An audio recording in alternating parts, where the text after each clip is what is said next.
r/nosleep. Posted by you/SouthParkiscool. Does anybody remember this shock video from the 2000s? Part 1. The 2000s. The times of my childhood. Back then, almost anything could be posted anywhere on the internet without much of an issue. One infamous example of this was shock videos. Videos made for the purpose of being shocking, with some level of creepy, terrifying stuff, and/or gross out stuff like gore or sexual content. Many of these videos disappeared during the 2010s due to evolving site-wide policies. Although, some of them can still be found on either remaining gore websites or on somebody's hard drive somewhere. There were two videos that stuck out to me that era. One was disrespectfully titled "LOL Superman" and showed people hitting the ground after falling from the Twin Towers of the World Trade Center on September 11th. I want to be serious about it. It wasn't filmed for shock value. The shocking thing was the title. A photojournalist wanted to capture the goings-ons at the base of a historic tragedy, even if it would never be shown on TV. By its very nature, it was just terrifying. It was re-uploaded with tasteless cheeky titles like the one mentioned above, and sometimes with tasteless music was included, all throughout the mid-late 2000s, until all the videos were taken down by content filters in the 2010s. The footage itself was never the biggest thing though. Not everyone saw how horrible it was. It's very hard to find now. Edit, I hope it's found for the historical significance, and so the music enthusiasts can identify more songs that played at the World Trade Center on that day, but it shouldn't fall into the wrong hands again. As for the other video, well, most of the details surrounding it have been burned into my head at this point. Sometime in the summer of 2007, I was watching videos of house fires. I wasn't an arsonist or anything. I was just curious about the destruction. I took them pretty seriously though.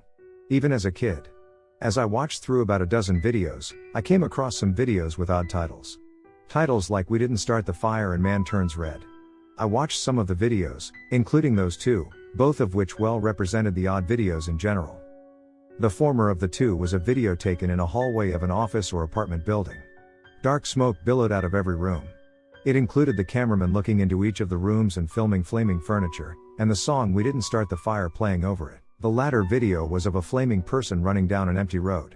He ran for just a couple seconds, then he collapsed and froze in one spot. Hip-hop music played over it. The re-uploads were in bad taste. It was weird to watch them reposted as jokes after watching the horrid stuff that went on in them. I had stumbled upon the original uploads of those videos before. The screams down the hall in the apartment building. The in-shock grunts of the flaming man. Just chilling all around. Maybe those who reposted them that way did so for catharsis. To help deal with their own feelings that they have towards gruesome stuff.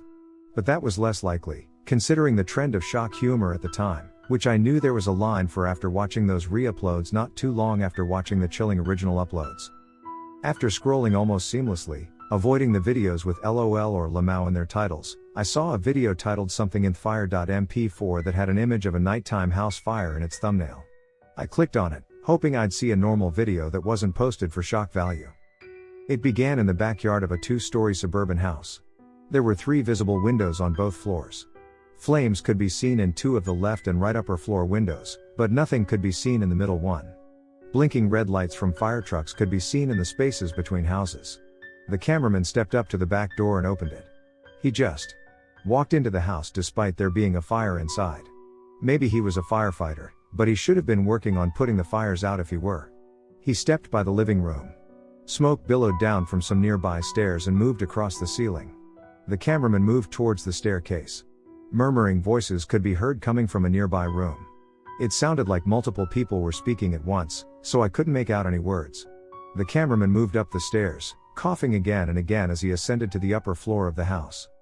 One thing I noticed was that the cameraman didn't talk at all. No "oh God" or anything of the sort. He barely even reacted to what was going on.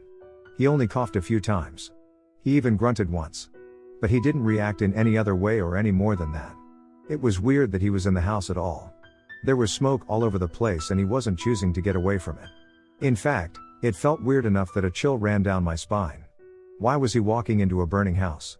Why did it seem like he wanted to show something specific? What did he want to film specifically, if so?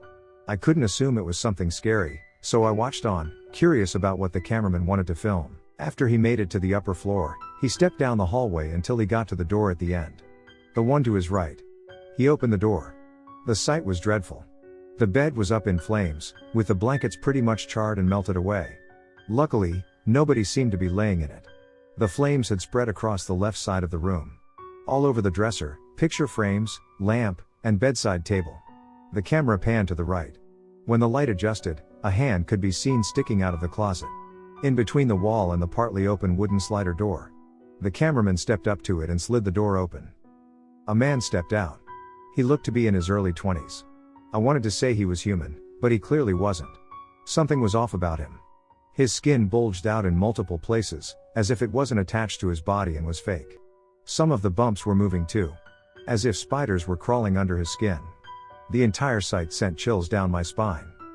He stood still, staring ahead at where the flaming bed was. The cameraman sprinted out of the room and moved down the hallway. At the end of the hallway, a hexagon had been drawn and a drooping dark liquid on the wall. The cameraman moved up to it and observed it up and down. He slid his finger across the side closest to the bottom, then he held it in front of the camera. The liquid was all over it. He moved into the bathroom and switched the light on. He put his finger up front of the camera again and you could see the black liquid was actually red. It resembled blood. My stomach sank. Maybe it was fake. I tried to assure myself, but the anxiousness didn't ease. I almost clicked the back button when I heard a wailing cry. The cameraman stepped out of the bathroom and went back downstairs, coughing a bit along the way. Downstairs, the cameraman turned a corner into a living room. 4 men wearing matching black clothes stood in front of the TV, in the middle of the room. They were speaking to each other all at once. The camera moved to the right. A woman was sitting in the corner, hands clenched over her eyes and tears running down her face. The camera zoomed in on her face and mostly held still until a thump came from somewhere off camera. The cameraman climbed back up the stairs, walked towards the hexagon, but then turned to his left and opened the door. It was so nonchalant that I leaned back in my seat, expecting something terrifying. But the immediate sight was of an empty adult-sized bed with a blanket sitting on the floor. Then I saw the flames all over the wall around the window. The camera was aimed down at a growing flame on the floor. It spread across the blanket, yet the cameraman stood still. He aimed the camera up and aimed it towards the wall to the left. It was your average white painted wall, until the paint began to drip. The wet dripping paint turned dark purple as it inched down to the floor. Soon, the entire wall was a purple drooping liquid. The camera was aimed at the floor. The purple liquid pooled all over. It appeared to be steaming. As it neared their feet, the cameraman backed away a couple of feet, then he aimed the camera back up at the wall. A person-sized hole was forming, with the inner parts of the wall having turned into a pile of mush as well. A hand reached out of the hole, then an arm, then more arm. Just one long arm, far longer than any arm I've ever seen, reached into the room. It didn't look like a mannequin. It bent in a way that was so natural. But it was longer than a human arm would be. More chills ran all over me. Hopefully there'd be something human at the end of it. An orange glow illuminated the wall. The camera panned right, towards the bed. Most of the bed was up in flames. Everything up to the pillows. The camera was aimed at the ground. The flames spread across the purple mush. The cameraman stepped back. The arm squirmed around on the wall as the flames engulfed the hole, then it stopped moving. A moment later, a flaming black mush tumbled out. It had to be the size of 2 or 3 people. I couldn't make out its exact shape, or what it even was, which was more terrifying than knowing, according to the dread I felt watching it skirm around. What made it worse was what I could see when the thing turned around, back facing the camera, and the lighting adjusted. Just a fuzzy blackness. Like a tarantula. The pit in my stomach got deeper. The thing froze in one spot. I refused to take a guess at what it was. I didn't want to know, as a terrified 8-year-old. The cameraman finally walked back down the hallway and went down the stairs. The only sound was the cameraman's footsteps across wooden flooring. The second they stepped into the living room, the crying woman from earlier was standing still in the center of the room. Tears running down her face. One of the men from earlier was standing to her right, pointing a gun at her head. The man pulled the trigger and a red mist exploded from the opposite side of the woman's head. She fell to the ground with a lifeless thud. I flinched. I never watched anybody do that before. The cameraman walked through the living room and went out the back door. After reaching the end of the yard, he aimed the camera back towards the house. All 3 upper floor windows were burning. The bottom 2 were fine. I skipped through the video. It was just footage of the house burning. The fire spread to all of the visible windows, then the firefighters ran into the backyard and sprayed the fire out. The video ended before the flames were entirely extinguished though. How could a video of a house fire creep me out more than just terrify me? None of what was in the video looked fake. It all looked too natural. I didn't stick around on the page for much longer. I only bothered to read the top comment under the video, then I hit the back button. I had to watch something light. While LOL Superman was more about the demise of victims, Something in Fire.mp4 was more about some strange creepy things that I couldn't tell whether or not they wanted to victimize others. On top of it being a house fire video that didn't make sense the more I thought about it. I'd be content if I never saw either of those videos again, but shock videos like those ones stick with you. They have given me some sort of obsession, where even though I'm not into them, I can't stop acknowledging them or thinking about them. Death should never be purposefully trivialized with silly music, but the main point is, anxious obsession is something serious I should find some sort of catharsis for. I hadn't encountered the video again until spring 2008. I was watching through tons of videos about controlling fires when I came across a video titled "This Fire is Out of Control" with an image of the hexagon drawn on the wall as the thumbnail. No way I was watching it again, especially not in a context that treated it as if it wasn't terrifying. I scrolled down pretty fast and never saw it again. Throughout the following years, just wondering what was under that guy's skin, wondering what that flaming creature thing really was. Thinking about how close the cameraman was standing to the flames each gave me chills every time. Wondering why they shot that lady was a whole other thing.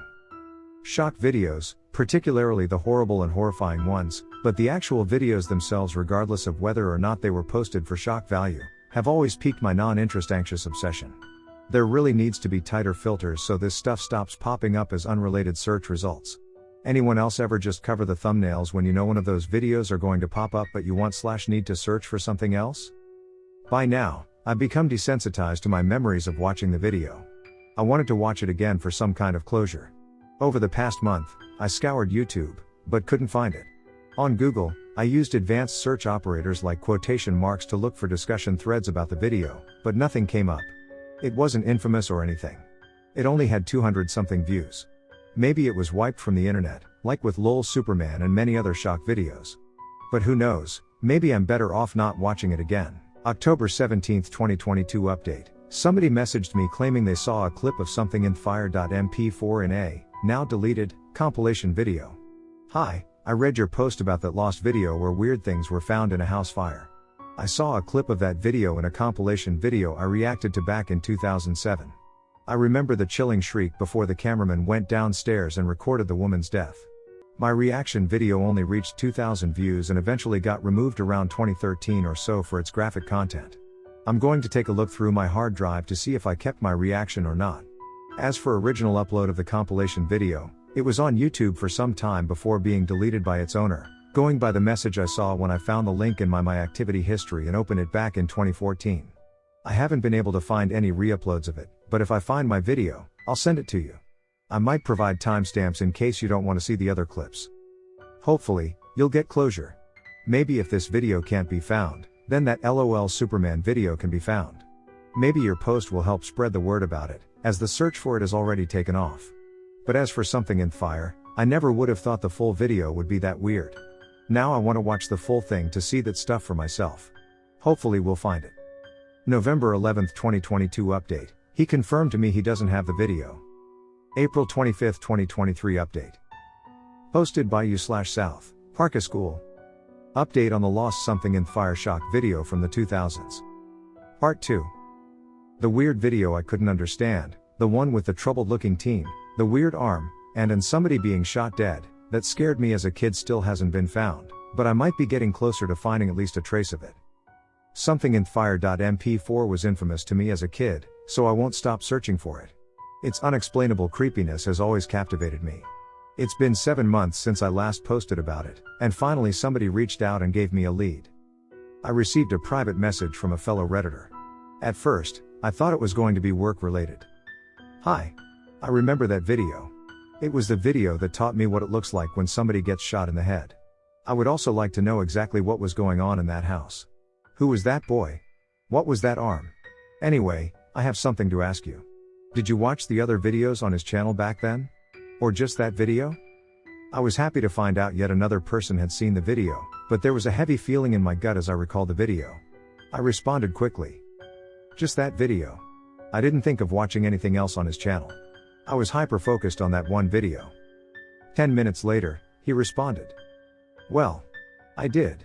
This might be discomforting, so read on if you want to. I don't want to cause you more distress, but I too was freaked out by that video when I was a kid.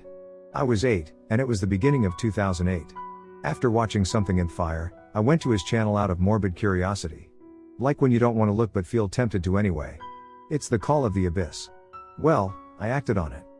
What caught my attention first were the thumbnails. Chainsaws up to necks, a bathtub filled with a dark red substance, someone who looked to have had the skin of his face removed with his face being blood red, but he wasn't bleeding, still had eyes, and looked to be laughing. I decided to avoid watching that one the second I saw that thumbnail, a kid with 10 mouths eating an arm. Pretty messed up and weird all around. All the videos had less than 300 views, and their titles were cheekier than Something in Fire. One of the chainsaw ones was titled Mr. Potato Head Gets an Operation.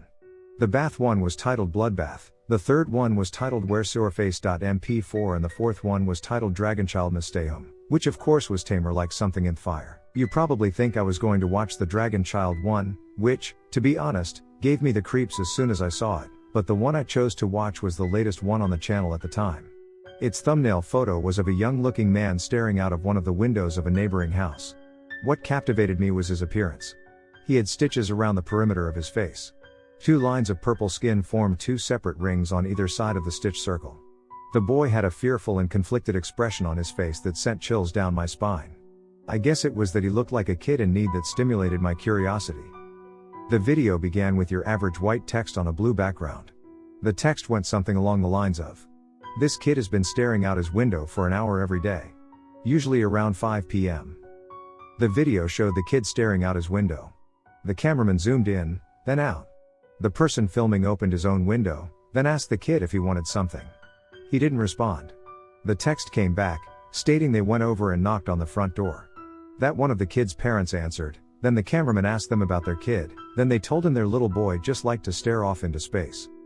Then the video showed a clip montage of the kid staring out the window on exact dates. The dates were shown in text in between each clip as an introduction to each clip, but I only remember the year being 2007. After about the 10th clip, a different clip played. The cameraman was walking through a dark room. He set his camera up against the window. The only source of light was a nearby streetlight somewhere off screen to the left. It was shining on something long stretching out of the kid's window. At first I thought it was a decoration, but then I noticed it was moving like a snake. It was thicker and longer than a snake, and it just kept moving. It was unnerving as hell. Like, what on earth was it? Dread filled my chest like there was no tomorrow. Not understanding something as an 8-year-old is gut-wrenching. The cameraman stepped outside. It had to have been midnight or something. The cameraman walked over to the house, the sound of his quick breathing audible. He stopped about 10 feet away from the arm, zoomed in on it, panning to the right towards the boy's window, then panned the other way to the front door, which the arm was covering. He stood for a minute, watching as the arm continued to crawl. A childlike cry began echoing from the boy's window. The cameraman picked something up from the ground and threw it. It struck the arm, which, in response, stopped moving. A second later, it started to move again. The crying was still going. The cameraman walked up to the window and the screaming got louder and louder. Considering the situation, a feeling of concern hit me and an odd pit of dread formed in my gut. I didn't know what was going on in there, and as much as I wanted to know, I was too freaked out by whatever that arm thing was. The white text came back, stating the police were called, but by the time they arrived, the arm had crawled back into the boy's window. The police said they found nothing. The next part of the video showed a fire in the boy's room that was visible through the window. The cameraman ran outside to his own front porch, then pointed the camera to his right. 2 fire trucks were parked outside the boy's house. I didn't know whether or not it was the same fire as the one in Something in Fire but from a different angle. It was creepy nonetheless. That boy looked troubled, but he also didn't seem human. Being 8, I assumed he was human, but now I realize how off his stare was. I feel cold typing this up. The next video was titled Where? The thumbnail image was of an MS Paint drawn man standing in an empty field of grass. In the video, the character talks to himself in a weak, shaky tone. Where did they come from? The things under my feet, the thing on the stairs, the thing in the walls, the things all over the halls. As long as I have your hand to hold, I'll be good. A white vortex opened up behind him. A skeleton's hand reached out towards him. He grabbed hold of it, then got pulled into the vortex. These days, That wouldn't be so creepy to me, but when I was 8, I had nightmares about it afterwards. What did he mean by the thing under the stairs? It was vague enough to fill me with dread. By itself, it wouldn't have been bad, but it was posted by the same guy who posted the other unexplainable creepy videos that looked so vivid I would never believe they were faked. I showed the channel to a friend of mine. He told me the videos were fake. When I asked him why he thought so, he told me he was just saying. Maybe he hoped the videos were fake because they were creepy? One more video I want to mention was titled Lego Men Part 1 with an image of an empty hallway with yellow walls for the thumbnail. That video began in an empty room with only a beanbag chair in the corner to the left of the door. The camera operator went up to the door while a scream echoed from outside. The camera operator opened the door and looked to their right down the hall. A man in his 30s or something ran by. Blood dripped down his forehead like he was melting. The camera was aimed down the hallway, where you could see an intersection with another hallway. A high-pitched noise, like that of scratching a pane of glass, echoed from there. My eyes widened with terror at that noise. The cameraman ran up the hallway, in the same direction as the other man. As he ran, the noise echoed again, then again at a louder volume. The hallway seemed endless, with not another turn or an exit in sight. At one point, the camera operator tried to get into one of the rooms, but the door wouldn't open. I was about to click off when the video ended. I saw part 2 at the top of the related videos section, with a man screaming while looking into the camera as the thumbnail image. My heart was beating so fast already. I was afraid of finding out what happened to him. I was afraid of what made that screech. For some reason, seeing part 1 seemed like a warning. And it was a warning I chose to take. I clicked right off the channel. There are some insane videos out there. Ones you are more likely to believe are real compared to the videos on the channel. But I needed answers. I decided to leave a comment along the lines of "Why would you put this here?" But probably heavily misspelled. I came back to the video. I needed to backtrack. House fire videos, people in house fires, animal in a house fire, keep clicking, something in fire.mp4, the channel, and there was no response. From what I remember, my comment was the only one there. I thought to myself, what if one of the monsters come after me for being the only one to comment? Typical 8-year-old me. I deleted the comment immediately. All in all, the worst videos of these days don't seem as bad, even if they're still horrifying. Maybe YouTube search results becoming less relevant over the years was good for one reason.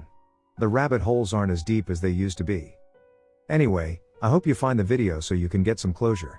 The only thing I'm worried about is other kids. Like with a certain other shock video that has a much bigger search effort going for it, if this video is found, it should be kept in good hands. Make a clean version and post it on the internet if you'd like. With this video, though, it's not just about the death. It's also about how unknown those things were. Kids are petrified of the unknown. I drew everything I saw in those videos for years. My parents thought I was just very creative. Writing this out helps me process this stuff. Please watch your mental state. I have not been to that channel since 2008. If that video really is lost now, I don't expect it to ever be found. It was just too obscure to stick around. The name of the channel was Theedway . The entire channel was probably wiped too, but I dread seeking it out in case some of its content is still up. All those things were real. I will never ever get them out of my head. Wow. I never looked at the channel that uploaded something in fire. It makes sense that the other videos on there were similar in their unexplained, creepy nature. I'm going to look the channel up. I don't expect to get any results, but who knows? I'm only seeking it out for at least one trace of something in fire though. As I have goosebumps thinking about the possibility of running into those other videos, and worst of all, encountering anything filmed on that channel. I'm going to cover the search result thumbnails with my hand again. I'm going to make sure my curtains are closed too, as the irrational worries and dread are back. Edit, it doesn't seem like the channel is up anymore. Good? I guess we'll see if any other leads come up, which I guess will take another 7 months lol.